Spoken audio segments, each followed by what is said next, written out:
ஓம் சரவண பவ. பாலும் தெளிதேனும் பாகும் பருப்பும் இவை நாளும் கலந்துனக்கு நான் தருவேன். கோலம் செய்துங்க கரிமுகத்து தூமணியே, நீ எனக்கு சங்கத்தமிழ் மூன்றும் தா. நெக்ஸ்ட் அன்பர்கள் அனைவருக்கும் ஆர்த்திய சொர்ணலக்ஷ்மி ஆத்ம வணக்கங்கள். இந்த பதிவு சிறப்பான பதிவு. அப்படி என்னன்னு கேட்குறீங்களா? குரு பெயர்ச்சி 12 ஆண்டுகளுக்கு ஒரு முறை நம்மளுடைய காலச்சக்கரத்தின் 4ஆம் இடம் சொல்லக்கூடிய கடகம் எனும் பிரளய ராசியில் குரு பயிற்சி ஆகிறார். ஏன்னா இந்த ஒரு வருடம் பார்த்தீங்கன்னா இந்த பராப வருடத்தில் மிதுனத்திலிருந்து கடகத்திற்கும் கடகத்திலிருந்து சிம்மத்துக்கும் அதிசாரத்தில் அக்டோபர்லேருந்து ஜனவரி வரைக்கும் இருப்பார், ஒரு 3 மாத காலம். இப்படி இந்த வருடமே 3 ராசிகளில் பயணிப்பதனால நிறைய மாற்றங்கள், எதிர்பாராத மாற்றங்கள்லாம் நிகழும். அப்படியாப்பட்ட இந்த சிறப்பான குரு பெயர்ச்சி, குறிஞ்சிப்பூ எப்படி 12 ஆண்டுகளுக்கு ஒரு முறை பூக்குமோ அதே போல கடகத்தில் குரு பகவான் பெயர்ச்சியாவது உச்சநிலை. அவருக்கு ரொம்ப பிடித்தமான வீடம், பிடிச்சமான இடத்துல நம்ம ரொம்ப ஹாப்பியாக இருப்போம். அந்த மாதிரி அவர் கடகத்தில் உச்ச பலம் பெற்று அவர் சிறப்பான பலன்களை 12 ராசிக்கும் அளிக்கவிருக்கிறார்.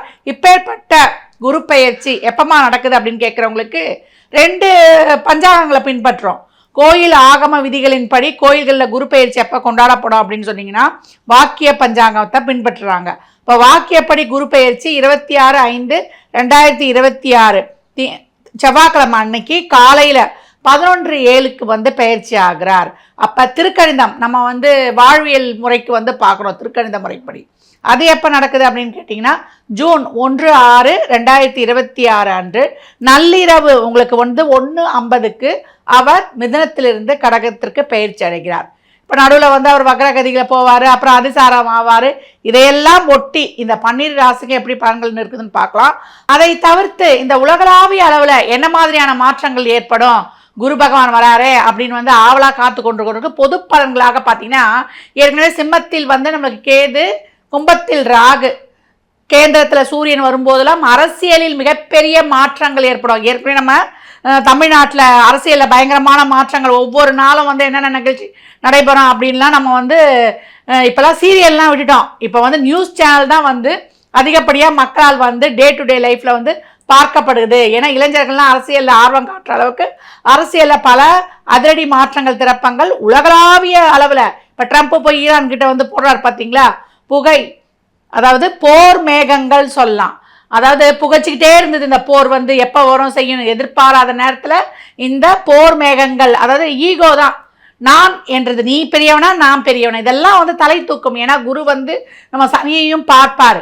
அப்போ இந்த காலகட்டம் நம்மளுக்கு தொழிலில் நிறைய மாற்றங்கள், தொழிலில் நிறைய பேருக்கு வேலை போகிறது. ஏன்னா சனி 12ஆம் இடத்துல இருக்கிறதுனால தொழிலாளர்கள் முதலாளிகளுக்கு இடையே போர் நடைபெறுவது, அவங்களுக்கு போராட்டம் நடைபெறுவது.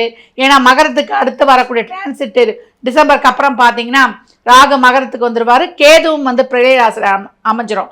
அப்போ நிறைய இயற்கை சீற்றங்கள், எப்போ மழை பெய்யும், எப்போ பூகமாகும், எப்போ பிளக்கும், அதே போல் எரிமலை வெடிக்கும், அதே போல் விபத்துக்கள், வாகன விபத்து, ட்ரெயின் விபத்து, அதே போல் நெருப்பு, தீயால் ஆபத்து, எல்லா வகையிலையுமே பெண் குழந்தைகளை பாதுகாப்பது, இதெல்லாம் ரொம்ப அதிகமாக காணப்படும்.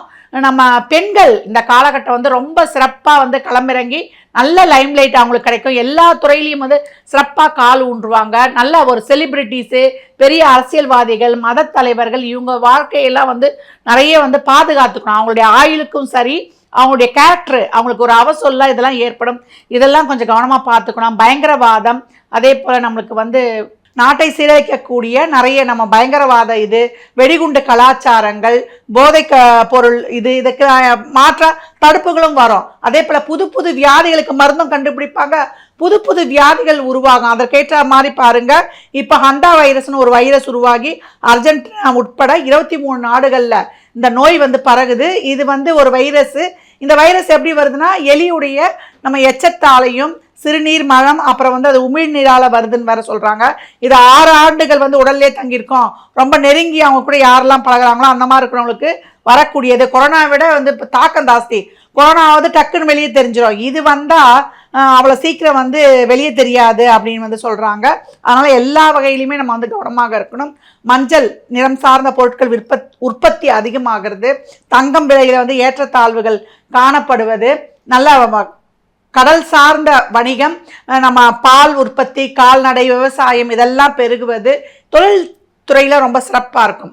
அதில் ஊடகத்துறையில் நிறைய வந்து பிரசித்தி பெற்றிருக்கோம். இந்த ஆண்டு வந்து ஏற்றத்தாழ்வுகள் நிறைய இருக்கும். பொதுமக்களுக்கு நிறைய ஒரு விரக்தி என அரசும் பொதுமக்களுக்கும் அதே போல் மத தலைவர்கள், ஆன்மீக தலைவர்கள் இவங்கெல்லாம் வந்து சண்டை போட்டுக்கிறது, அரசியல்வாதிகளுக்குள்ளேயே சண்டை போட்டுக்கிறது, பொதுமக்கள் வந்து போர்க்குடி தூக்குவது, இப்படி நிறைய இக்கட்டான சூழல்கள் எல்லாம் நம்ம எதிர்கொள்ள வேண்டியது இருக்குது. இந்த காலகட்டம் வந்து கருப்பு நிற ஆடுகளை வாங்கி கொடுக்கும்பொழுது உங்களுக்கு இருக்கக்கூடிய அந்த பலவிதமான சிரமங்கள் வந்து நீங்கும். விவசாயிகளுக்கு உதவி பண்ணும் பொழுதும் உங்கள் வாழ்க்கையில் வந்து ரொம்ப சிறப்பான ஒரு இந்த தடங்கல்கள்லாம் நீங்கும். ஏன்னா நிறைய ஏற்றத்தாழ்வுகள் காணப்பட்டாலும் இதெல்லாம் உங்கள் சுய ஜாதகத்தில் எப்படி இருக்கோ அதற்கேற்றாற் போல பலன்கள் மாறுபட போகுது.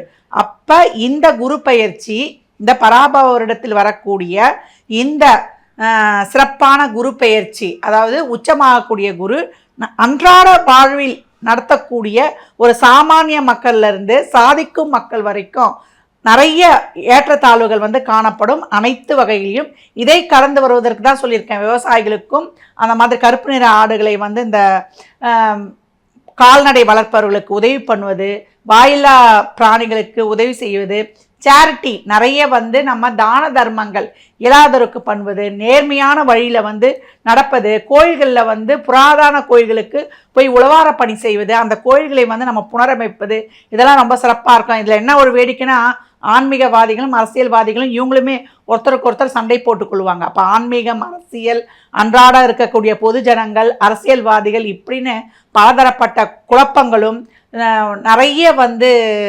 சீர்திருத்தங்களும் ஏற்படும், சீர்கேடுகளும் ஏற்படும். இதுகளுக்குள்ளேயே நம்ம வந்து உழன்று நம்ம வந்து வெளிவரக்கூடிய ஒரு இக்கட்டான சூழல். இதை கடந்து வருவதற்கு தான் நம்ம எளிமையான வழிபாடுகள், நம்ம வந்து பரிகாரங்கள்லாம் பின்பற்றி நம் வாழ்வை வளமாக்கி கொள்ளலாம்.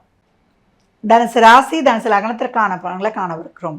இந்த குரு பயிற்சி தனுசுக்கு எப்படி இருக்கும் அப்படின்னு கேட்கும்பொழுது, கையில் காசு வாயில் தோசை, என்னம்மா எப்படி சொல்லிட்டீங்க அப்படின்னு வந்து தனுசு ஆச்சரியமாக ஆர்வமாக கேட்குறாங்க. பைசா இருக்கும்போது வேலையை முடிச்சுக்கணும். ஏன்னா 8இல் வந்து குரு உச்சமாக போகிறார். தனுசு ராசி லக்னமாக இருந்தால் இன்னும் கவனமாக இருங்க. உடல் ஆரோக்கியத்திலையும் உறவுகள் கிட்ட, குடும்ப உறவுகள், நெருங்கிய உறவுகள் உணர்ச்சி வசப்படக்கூடாது, டக்கு டக்குன்னு எதுவும் வார்த்தையை விட்டுறக்கூடாது, ரொம்ப பொறுமையாக இருக்கணும் அப்படின்னு சொல்லியாச்சு. நான் அடுத்து வரக்கூடிய கிரகணர்களும் சரி, சனியும் சரி, உங்களுக்கு குருவும் சரி, 4 பக்கம் 4 கார்னர்லேருந்து யார் எப்போ அட்டாக் பண்ணுவாங்கன்னு தெரியாது. ரொம்ப பயமுறுத்துகிற மாதிரி இருக்கா? எல்லாத்தையும் கடந்து வந்துடலாம். சவாலே சமாளி. தனுசு குருவோட வீடு இல்லையா? சிவ தனுசு. அவங்களுடைய சின்னமே பார்த்தீங்கன்னா வில், அம்பு, மனித உருவம், குதிரை மேலே வந்து மனித உருவம் இருக்கும், கீழே வந்து குதிரை உருவம் கொண்டவர்கள். மனிதன் பாதி மிருகம் பாதின்னுவாங்க. உங்கள் திறமைக்கு, உங்களுடைய அறிவாற்றலுக்கு, உங்களுடைய ஸ்ட்ரென்த்துக்கு ஏற்றாற் போல தான் இப்போது சோதனைகள் வரும். அதை வென்று கடந்து ஜெயித்து வரக்கூடிய ஒரு அருமையான ராசி தான் தனுசு ராசி அப்படின்னு வந்து சொல்லலாம். இந்த காலகட்டம் உங்களுக்கு 8ஆம் இடத்தில் இருக்கக்கூடிய குரு உச்ச குரு 2 பார்ப்பார். எப்படிமா பணம் வரும் அப்படின்னு கேட்குறவங்களுக்கு, உங்களுடைய சொத்து இருந்தால் சொத்தை விற்று ஒரு சொத்தை விற்று இன்னொரு சொத்து வாங்குறது, அதன் மூலியமாக ஒரு பைசா கிடைக்கிறது. அப்படி இல்லை ப்ராவிடன்ட் ஃபண்டு, பிஎஃப் இதெல்லாம் போட்டிருந்தீங்கன்னா அதுலேருந்து வரக்கூடிய ஒரு இது. உங்களுடைய ஒரு பொருள் வந்து உங்களுக்கு பணமாக மாறி கிடைக்கும். ஒரு பக்கம் வரவு வரும், ஒரு பக்கம் செலவாகிக்கொண்டே போகும். அப்போ எதிர்பாராத செலவுகளை நம்மளுக்கு வந்து எப்போ வரும்னு தெரியாது. அதனால் கையில் காசு இருக்கும்பொழுது சுப காரியங்களை சுப விரயமாக, ஒரு லோனே வருதுன்னா ஒரு வீடு வாங்கிறது, ஒரு வண்டி வாகனங்களை சரி பண்ணி கொள்வது, ஏன்னா 4ஆம் இடத்தை பார்க்குறாரு. அப்போ சுக சௌகரியங்களை சீரமைத்து கொள்ளணும். ஒரு வண்டிலாம் ஒரு ரிப்பேராக இருக்குது செய்யுது அப்படின்னா அதை வந்து மாற்றி அமைத்து கொள்ளணும். ஒரு வயதானவர்களாக இருக்கிறீங்க, ஒரு மாஸ்டர் ஹெல்த் செக்கப் பண்ணிக்கணும். சின்ன ஒரு உடல் ஆரோக்கிய குறைபாடுங்க, நீங்கள் வந்து நீங்களாக வந்து போய் வைத்தியம் பார்த்துக்கிறதுலாம் கூடாது. ஒரு நல்ல ஒரு மாஸ்டர் ஹெல்த் செக்கப் பண்ணிப்பது ரொம்ப சிறப்பு அப்படின்னு வந்து சொல்லலாம். தனுசுவை பொறுத்த வரைக்கும் இந்த காலகட்டம் ரொம்ப அருமையாகவே இருக்குது. தனுசுவை பொறுத்த வரைக்கும் நிறைய சிங்கிள் பேரண்ட்டு தான். அவங்களுக்குலாம் வந்து ஒரு தொழிலில் முன்னேற்றம் வேணுமா, என் குழந்தைக்கு ஒரு நல்லா ஒரு டெவலப் பண்ணோம், குழந்தைகளுக்காக தான் நாங்கள் வாழ்கிறோம் அப்படின்றவங்களுக்கெல்லாம். ஏன்னா இந்த கோச்சாரங்கள் நடக்கும்பொழுது செவ்வாய் வந்து ஆட்சியாகவே இருப்பார். அப்போ இறைவனுடைய பரிபூர்ணமான கருணை உங்களுக்கு என்றைக்குமே இருக்கும். அதனால் மனம் தளராதிங்க. கோவத்தை மட்டும் குறைச்சி கொள்ளுங்க. திட்டமிட்டு செலவு பண்ணுங்கள். எதிர்பாராத செலவுகள்லாம் வந்தால் சமாளிக்கக்கூடிய ஆற்றல், தைரியம் உங்களிடம் இருக்குது. அப்போ இந்த காலகட்டம் உங்களுக்கு நேர விரயம், பண விரயம், தொழில் விரயம், உடல் விரயம் இதெல்லாம் நிச்சயம் உண்டு. உழைப்பில் போடுங்க. நல்லா ஒரு சேரிட்டி, தான தர்மம், பணம் வந்த உடனே முதல்ல தானத்துக்கு எடுத்து வச்சிட்டிங்கன்னா உங்களுடைய செலவுகள் நல்ல செலவுகளாக இருக்கும். பண வருவாய் இருக்கும். தேவையில்லாத கமிட்மெண்ட்ஸ் எடுத்துக்காதீங்க. பணம் கொடுக்கல் வாங்கல், வாய் வார்த்தை ஜாமீனில் கவனம் வைங்க. தாயுடனான உறவு, தாயுடன் இருந்த பிணக்குகள் நீங்குவது, தாய்க்கு உடல்நிலை குறைபாடு இருந்தால் அது சீராகுவது. பெண்கள் தான் நிறைய கஷ்டப்பட்டாங்க அந்த விஷயத்தில். அவங்களுக்குலாம் இப்போ ஒரு நல்ல உங்களுடைய ஸ்கில், உங்கள் ஸ்டாமினா, உங்கள் ஸ்ட்ரென்த் ரொம்ப சிறப்பாக இருப்பது.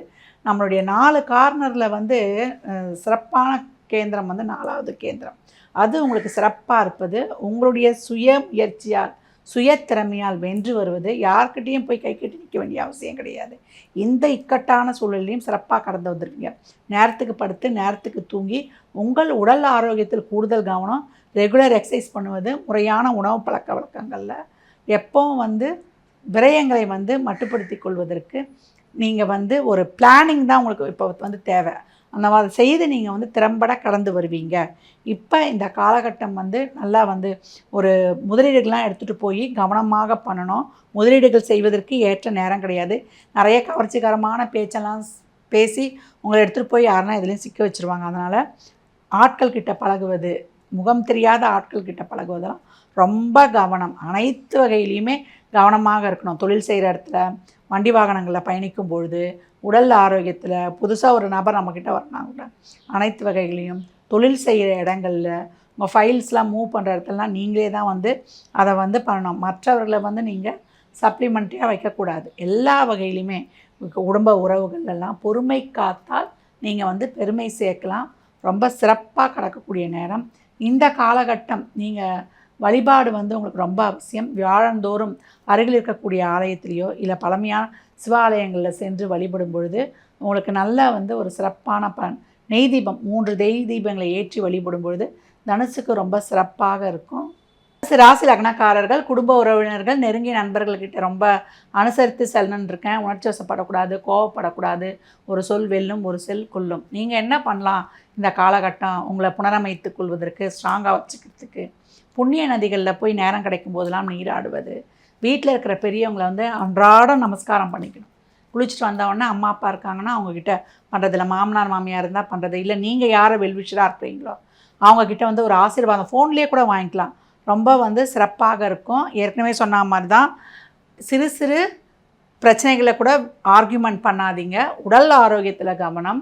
3 நெய் தீபங்கள் வியாழக்கிழமை மாலையில் அருகில் இருக்கக்கூடிய ஆலயங்கள்லேயோ இல்லை உங்களுக்கு விருப்பப்பட்ட ஆலயங்களையோ இல்லை வீட்டில் இருக்க பூஜை அறையிலையோ நீங்கள் ஏற்றி வழிபடுவது உங்களுக்கு அருமையான பலன்களை தரும். தனுசு ராசி லக்னத்திற்கு நல்வாழ்த்துக்களை தெரிவித்துக்